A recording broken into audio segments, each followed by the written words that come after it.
So if you're dying one day on a cruise ship, you will be glad you watched this video, and I'll explain why at the end. Could a Catholic priest ever stop being a priest? Hey, it's Father David Michael Moses. I'm a Catholic priest, and this is kind of a tough topic. It's actually really sad to think about, but it's worth discussing because it reveals some deep truths. We're answering lots of questions like this on the channel, so make sure that you subscribe so you don't miss out on future videos. But first, becoming a priest is a huge commitment, which is why seminary is anywhere from 7 to 12 years. It was 7 years for me.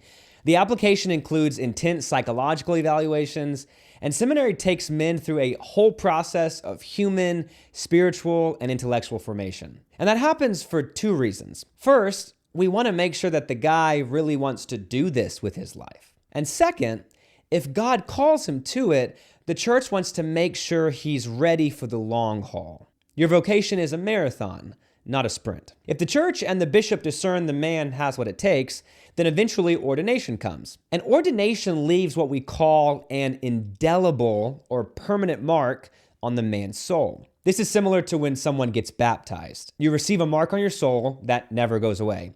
A person can stop going to church and praying, but their soul can never be unbaptized.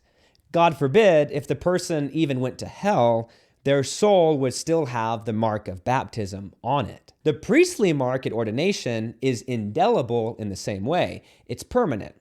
It stays no matter what, and literally nothing could ever get rid of it. A priest would have it in heaven. Once a priest, always a priest. This has a really important implication that I'll get to in a moment. And one note here, priests generally have full-time assignments. For example, I'm assigned full-time at a parish. I'm constantly doing masses, confessions, anointings, etc. However, at a certain age, priests are able to retire from full-time ministry. In Houston, that age is 75. So to be clear, they aren't retiring from the priesthood, just from having to work full-time. Most retired priests still help out at churches, but the load is a little bit lighter. So that's standard retirement. But let's say something goes very wrong, and a priest is no longer able to act in priestly ministry. This could be because of a personal issue or because the priest commits some kind of crime.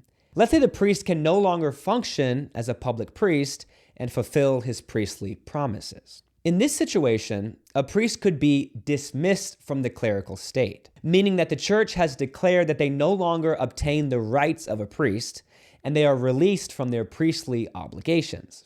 In this situation, they can no longer say mass publicly, hear confessions, or wear the priestly collar.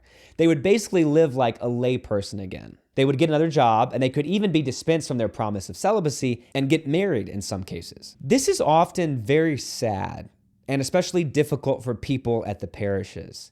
Something clearly went wrong if this happens. However, here's what's kind of interesting.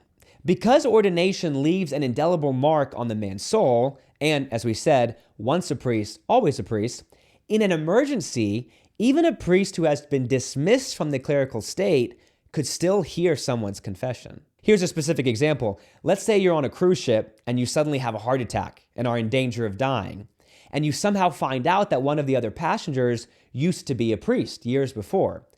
Even if he was married now with a family and was working as an engineer, because it's an emergency and you're in danger of death, he could actually hear your confession. In fact, it's not just that he could hear your confession, he must. When someone is dismissed from the clerical state, they actually get a letter from the Holy See, essentially telling them that they have the obligation to absolve those who, in danger of death, ask for confession. And the reason for this is because it's for the good of your soul.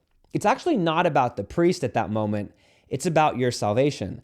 That's why the church allows it. To close out, I do want to say, I absolutely love being a priest. And I am more and more committed every day to this life.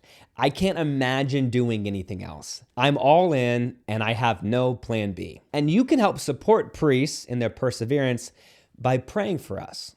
Prayer and fasting for your priest does more than you know. So please keep it coming. I hope this was helpful. If you're curious what would happen if someone confesses a murder, check out this video here and let me know what other questions you might have in the comments.